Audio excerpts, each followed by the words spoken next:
En France, il est temps d'agir contre le trafic de drogue et ses violences. Les mots ce matin d'Amine Kessassi dans une tribune. Je ne me tairai pas, martèle le militant anti-narcotrafic au lendemain des obsèques de son frère Mehdi, assassiné par le crime organisé pour, selon le ministre de l'Intérieur, intimider l'activiste. Bonjour Christophe Bordet. Bonjour à tous. La plume d'Amine Kessassi ce matin est affûtée, bouleversante. Ces questions légitimes. Qui rendra ses enfants assassinés à ma mère, demande-t-il, et d'en appeler Christophe à un sursaut de l'État.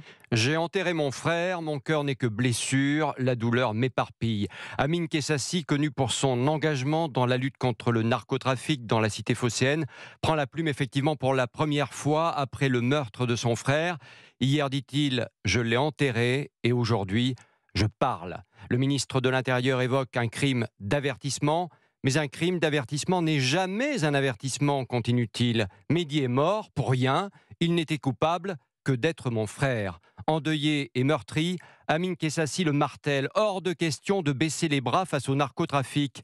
Oui, il va continuer à faire entendre sa voix jusqu'à, je cite, l'inhalation de la violence. Il demande justice, justice pour son frère, pour toutes les victimes, à l'État de prendre la mesure de ce qu'il se passe, à l'État de comprendre qu'une lutte à mort est engagée. Il demande plus de policiers, d'enseignants dans les quartiers pour éduquer les gamins pour qu'ils ne deviennent pas la main-d'œuvre soumise aux trafiquants.